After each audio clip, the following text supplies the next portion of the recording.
All right.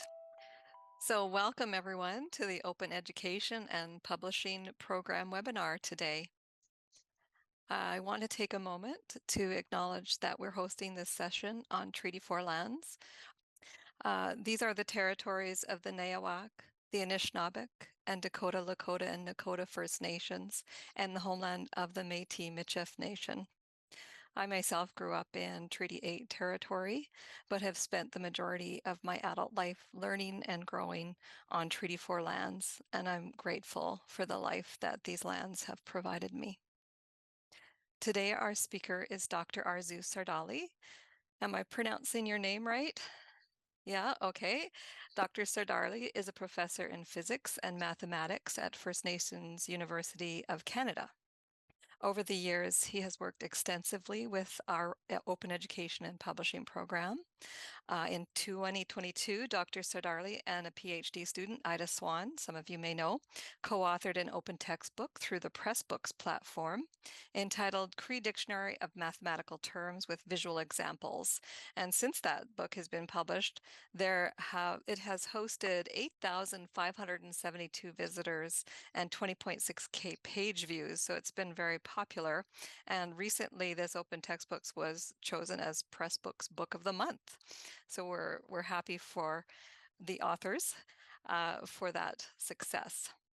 Dr. Sardarli is also working with other OER project teams. He may be talking about that today, I'm not sure. And currently working on writing a completely unique statistics open textbook with content related to the Indigenous and Saskatchewan context. So today we're looking forward to hearing your story about why you are for open educational resources. So I'll hand it over to you, Dr. Sardarli. Uh, good afternoon, everyone, and thank you, Shanna, for introducing me and for inviting me. I would like to talk a little bit about my own experience with open educational resources and why I support the concept of open educational resources. And I will talk a little bit about some common things that's commonly kind of acknowledged things. And at the end, maybe I'll talk a little bit about provocative, kind of arguable things as well. So you don't have to agree, but I will talk what uh, I think about that. And yeah, as it was told, I work at First Nations University, and I started my journey at this university in 2007. And since that,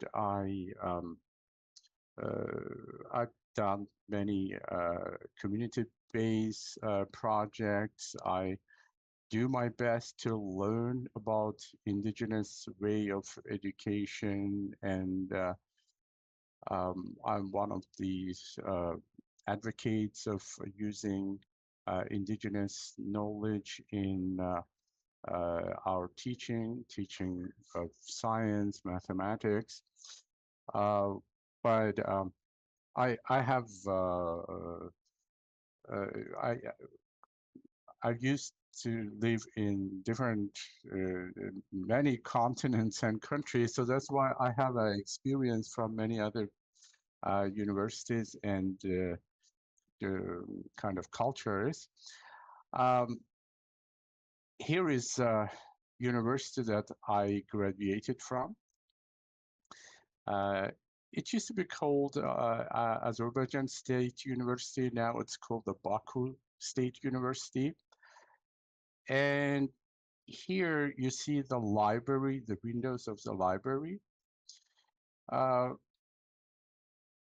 I was a student, I think that was 1983, maybe. I don't remember exactly. Uh, I grew up in a family whose income was below the average, and I didn't afford to buy textbooks, uh, and I had to read the books in the library, and they had very limited amount of textbooks. So you had to, a bunch of students like me, we had a turn and for working with textbooks. And I remember that was just prior to the exams, and I was working somewhere here, and Baku is more um, it's a place where the very often earthquakes happens. I just opened the textbook. I read maybe first couple of pages, and it started shaking. And it's on the top of the building. Its amplitude is usually the higher that um, people run away, and I thought maybe that was very not very smart. So I thought if I leave now, uh, and in an hour or someone after this earthquake and someone will take the textbook, and then today I will not have chance to come back to this textbook again, and tomorrow I have exam. I just stayed and working, and the building was shaking. I was working. I don't know how I worked. Now I wouldn't do that, but when I was student. So it's kind of maybe one of the answers why uh, I'm in support of open resources. And now if uh, I'm thinking if I had open resources, if I had access to the textbooks, I wouldn't put my life on the risk and stay while its building was shaking. Uh, it's kind of for the beginning, but now more seriously, um, in 2015, I was working on um, working with most of my students at First Nations University are uh, indigenous students, and one of my students, I remember, she told me that I kind of if I had learned mathematics in my she was Cree speaker in Cree, I would understand better. I would be better in math. I was thinking about that, and I had some discussions with my colleagues, and I talked to Ida Swan. Ida Swan, she's retired now, but that time she was associate professor, and she's a Cree speaker, and she used to teach mathematics in elementary schools. And I asked her to help me to create a dictionary, mathematical dictionary of mathematical terms for Cree speakers. We started working, and then we applied for some grant to publish the dictionary. First Nations University of Canada, they supported our proposal, and we published 300 copies of textbook of the dictionary. We donated all copies to Cree schools, First Nation schools across Canada. And then I started receiving emails and letters. More and more people asked me to send them extra copies, and I remember even not only Cree speakers, not only schools. I had like from University of Alberta, there is in engineering, faculty of engineering, they have a club of Indigenous students. They asked me, the extra copies. Um, one PhD student from University of Regina, he was originally from Malaysia. He was also in engineering, but he wanted, to express his um, respect to First Nations. He wanted to write the abstract of his PhD thesis in Cree, and he looked for many resources. There are many dictionaries, but Cree dictionaries, but they do not contain mathematical, scientific terms. He asked me for extra copies, and many people, and again, it's not only Cree speakers, but we printed out what we have, and we didn't have extra copies. I tried to print out some. I have a PDF copy of that. I tried to print out, but it wasn't very, very nice looking, of course. Um, then I received by email, one of my colleagues sent me a call of a proposal from Open Educational Resources of University of Regina. And we decided to apply, Ida and myself. We applied, I think that was 2021. And our proposal was accepted, and we started working on online version of the textbook. And you can see that the cover page, and we decided to add visual examples. We invited indigenous artists, young lady, Clarissa. She is a master. She's doing her master degree with University of Regina. She created very nice examples. And guess what happens? I mean, it was very surprising for me. I didn't expect that.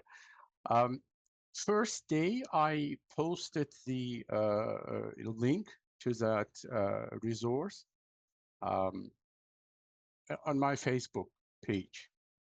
Usually, when I post something, I think I write something smart, but maybe 5 people read that, maybe 10, and mostly my students or my relatives, no one else. And almost no one shared that. And next day, I opened my Facebook. I'm not too much Facebook person, but I saw the number of shares, notifications, bunch of notifications, and I saw 520 people shared that link first day, and right after I posted the link. It was very big surprise for me. That's I we donated 320 people copies, and it took to us two years. Now in one day, I shared 500 copies. Because people, I see that they opened the link and they downloaded. And then I was told that on September, 8,500 more than, probably now it's more, downloads and 20-something thousand page views from the press book. So that's, for me, it's very interesting thing that I did not expect that. And I kind of got the one answer to my own question. What's the benefit of open educational resources? So first of all, I think that the accessibility, because many people can access your materials, and many students. And because of new technologies, now you can share those resources on various platforms. Um, I, of course, it's the dictionary is published on Pressbook platform. My students, they asked me, many of my students, they told me that they open it on their cell phones. at the University of in our campus in Prince Albert campus of First Nations University, you have monitors, and it's our people. They shared the link to this resource on the monitors with QR code. And I saw myself that the students just they click on they use their phone, and from the QR they open it. So many ways. I'm not too much technological person. So many different ways to share open resources. So accessibility, I would say, for me, it's one of the powerful the, one of the good benefits of these educational resources. Another thing that, again, in general, if I do something good, mostly because of my mistakes, because I work on my mistakes. As I told you, after we printed out that dictionary, I donated all of them to schools, and I had 5 copies. We had a meeting with elders, and that was Elders Conference in PA, in Prince Albert, and I gave them one elder. He came with his grandson, and he was, I don't know, maybe 7, 8 years old guy. I gave them the book, dictionary, and I started very proudly talking about my Cree dictionary. Well, indeed, that's the first Cree dictionary of mathematical terms. It's the first time ever we composed, I mean, Ida, she composed many of those words because many of those terms did not exist in Cree. So, and just in the middle of my speech, that boy, kid, he said, "Oh, there is a mistake here. Apparently, I put in the Cree dictionary as an example of subtraction, I put 9 minus 3 equals 5. You know, 2 elders, 2 Cree speakers, Ida and myself, we all reviewed this dictionary many times. No one noticed this mistake. This boy, he just 1 minute, he found that mistake, and it was on, I think, on page 3, I believe. But too little, too late. You cannot fix that mistake. If you made a mistake, and that's it. You can fix it maybe if you publish another edition, but it takes a long time, and sometimes you don't have any resources to publish it again. So I teach statistics course, and I will talk about it a little later. And in my lectures, I use some examples from my own research. And every year, every semester, I get some new results. If I have just a paper book, paper format textbooks, of course, I cannot add all those new stuff to my books. And I don't have too many possibilities to improve that paper books. To make any changes. But again, if you create open educational resources in online format, in electronic format, you can make corrections very easily. In my electronic one, I had a couple of mistakes, and I very easily I corrected them in 1 minute. I made some additions. I added some words because after we published, some math teachers from schools, they emailed me that it would be good to add this word or that word, and we made some additions. Some of pictures, after we published, I noticed that they did not have good resolution. I changed them. I found the pictures with higher resolution. I could improve the resources. And now one of our instructor, curriculum designers, think she made very interesting kind of got very interesting idea um, to add audio files to our dictionary uh, with pronunciation. So now we're planning to find our Cree-speaking students, and they would pronounce those words in Cree. But now I'm thinking that maybe we will do that in English terms, and in Cree. So and maybe with male and female voices, because it's kind of when you hear the same word at different tones, you memorize it better. And moreover, um, people with reading disabilities, they can hear that and learn that Cree. And for me, it's important that even someone just would learn mathematics, because we have a definition, explanation, and examples. Still, it's useful. So many people can use that.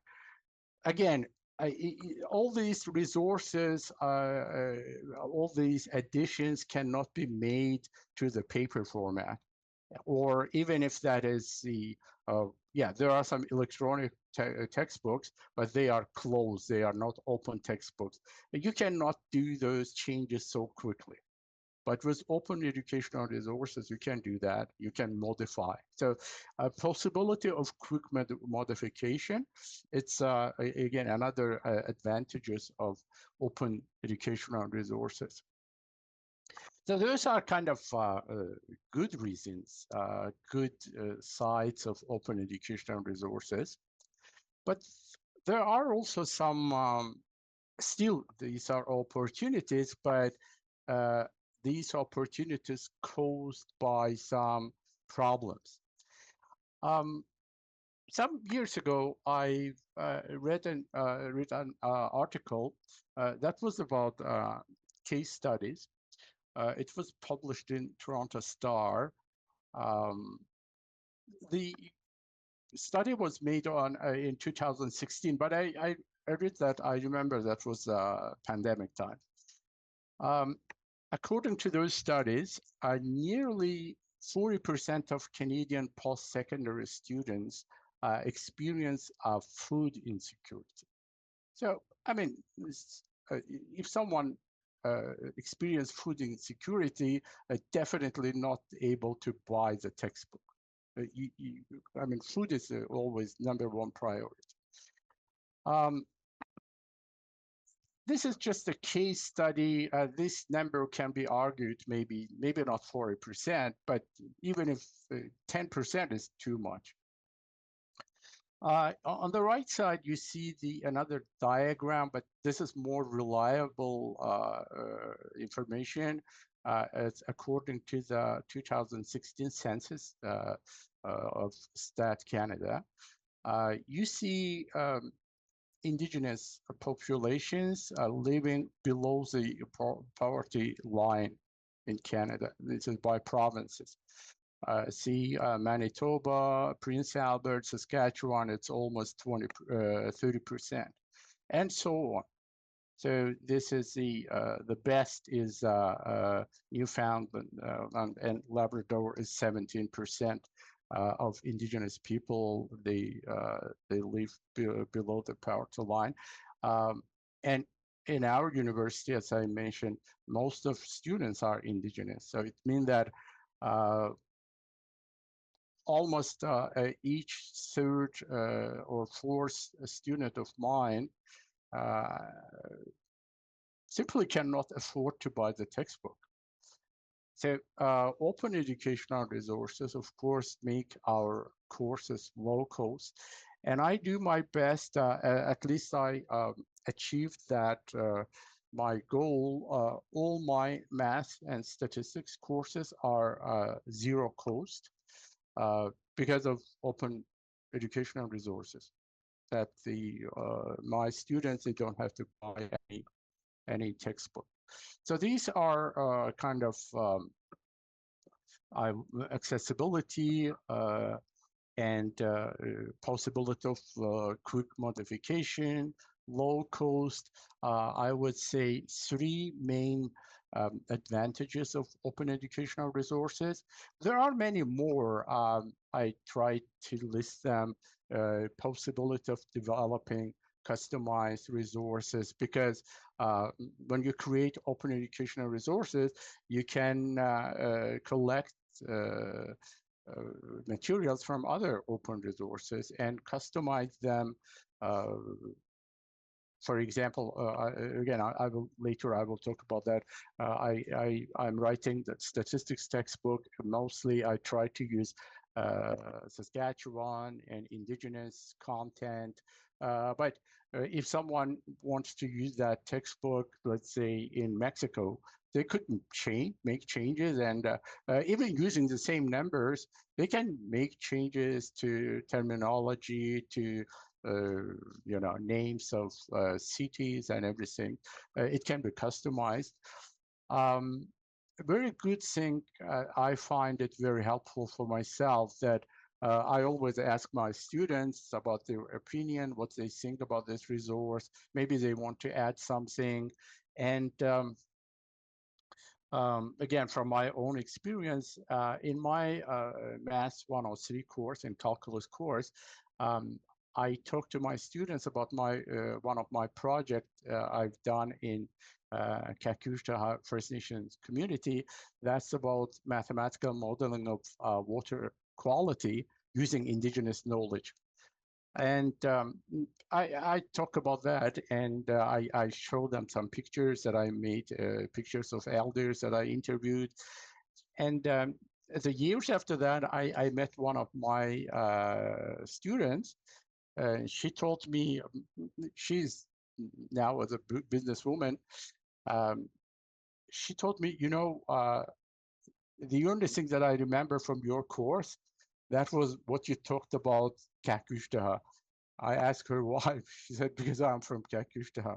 So she remembered, when you have some personal connection to those materials, you can understand, you can remember them better than if it is something very abstract that you have no idea. There are examples about New York, and you've never been in New York, and this is about the height of the building in New York.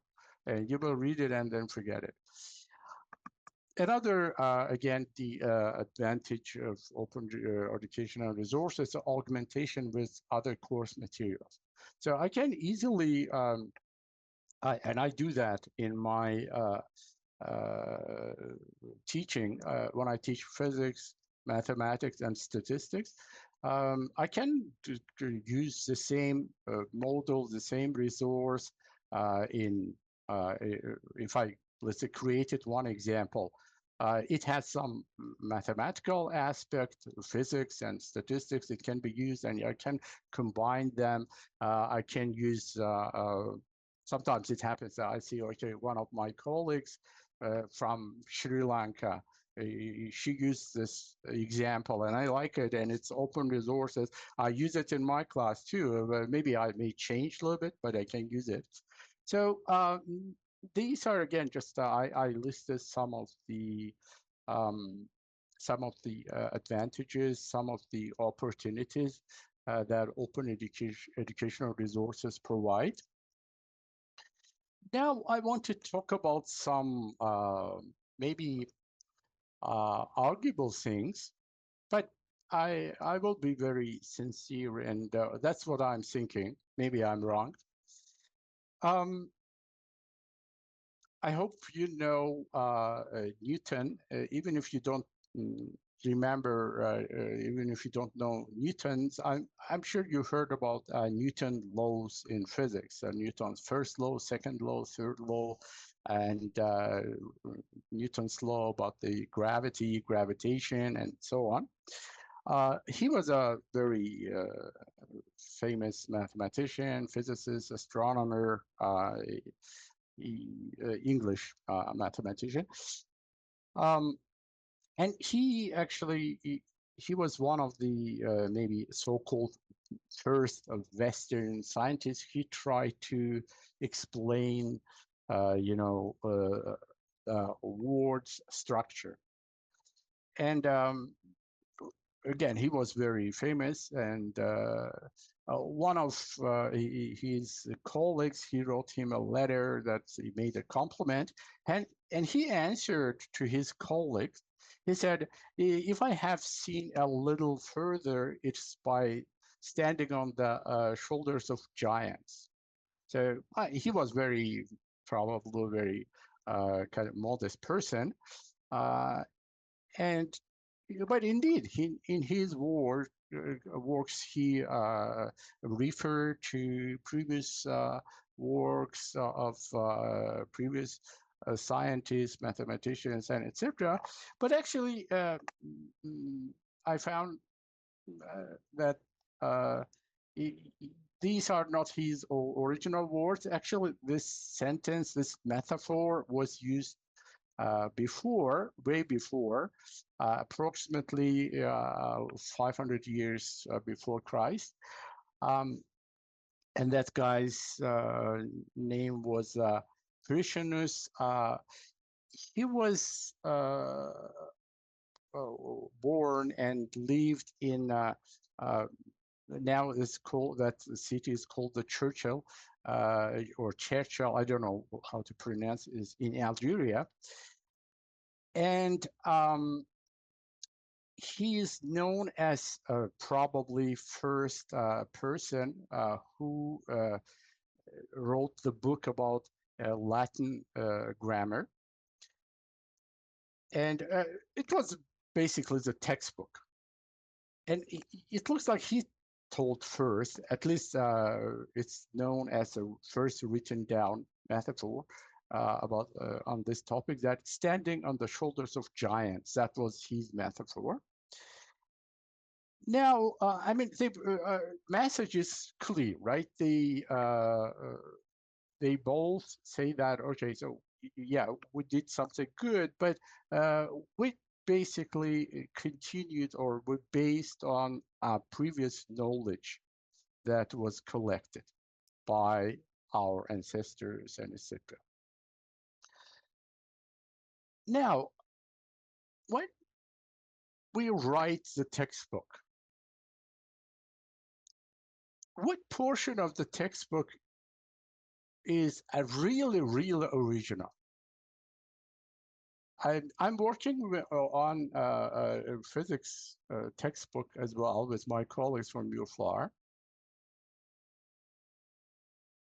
When I use Newton's laws, right?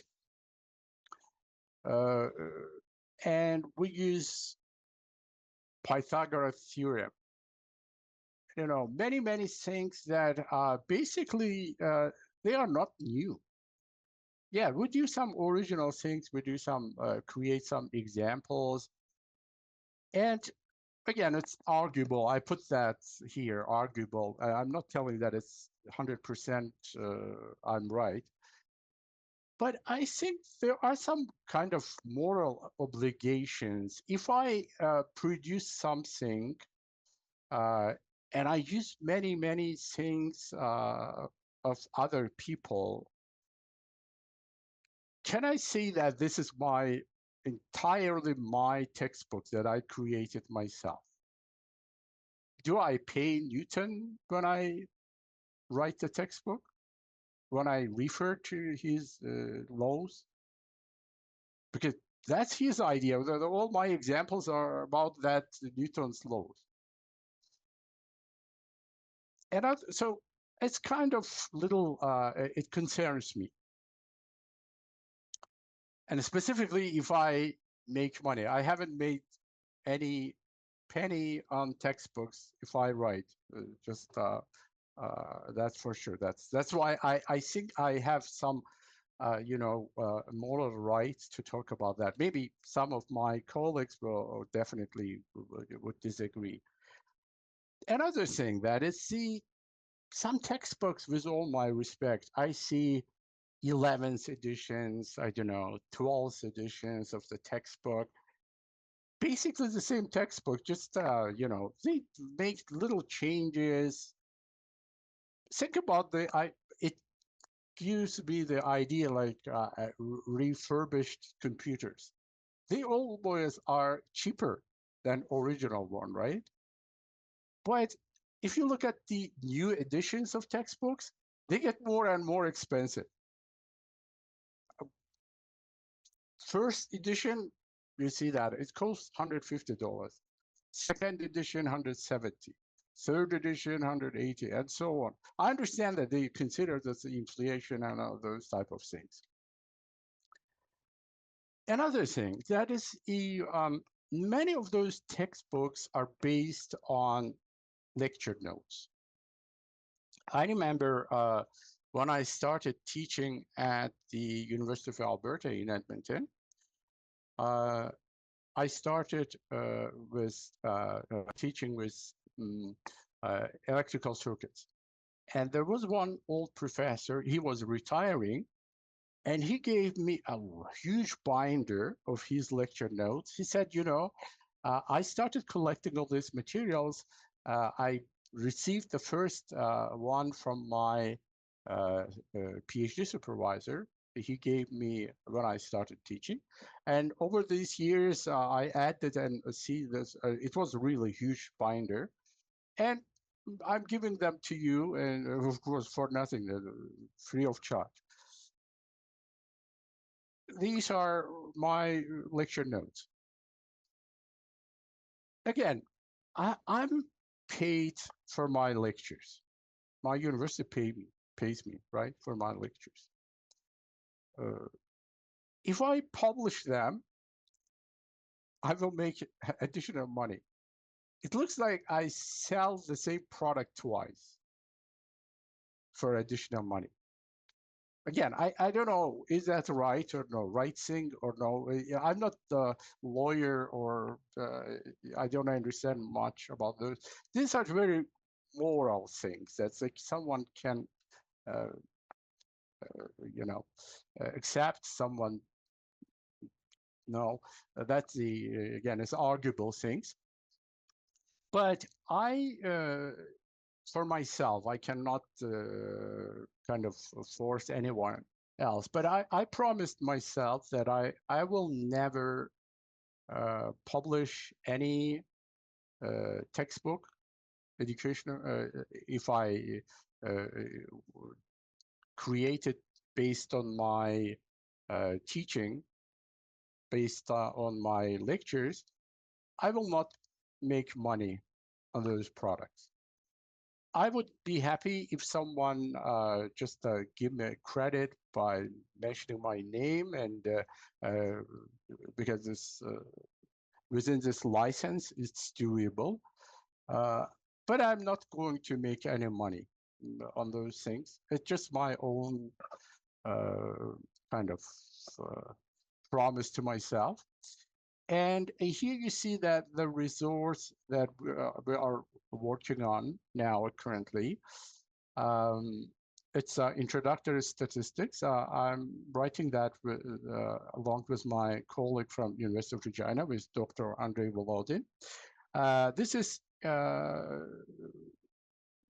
again, we create this book based on our lectures, but we will have lots of new examples, and most of our examples relate to Saskatchewan.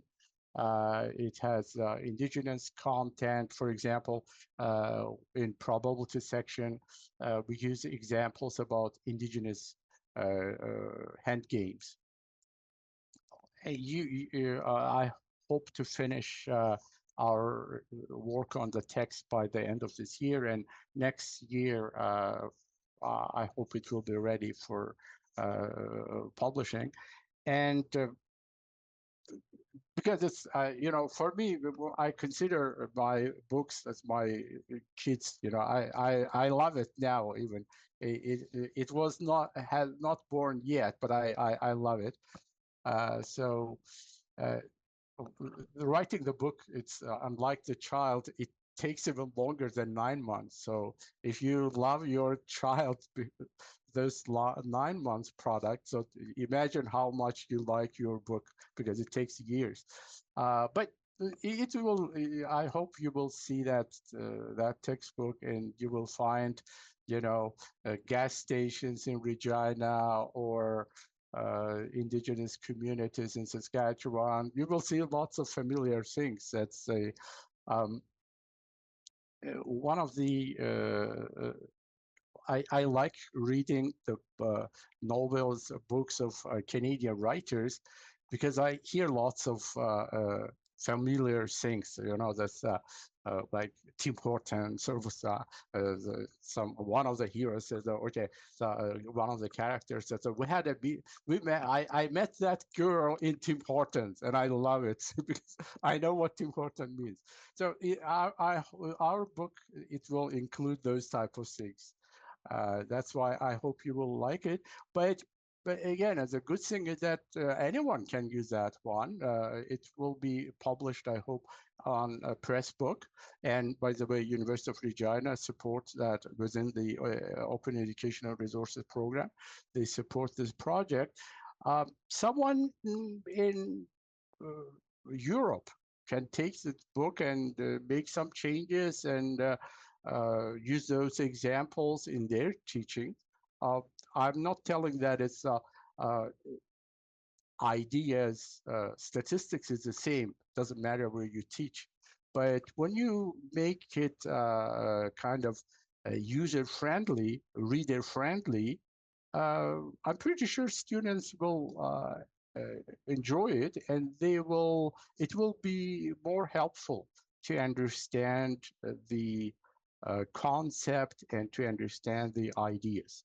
So when you make the form more attractive, then the content becomes more understandable. That's what I'm thinking. So yeah, I think that's it about uh, my own experience. Thank you very much for listening to me. And if you have any questions or argues, or I would be happy to hear.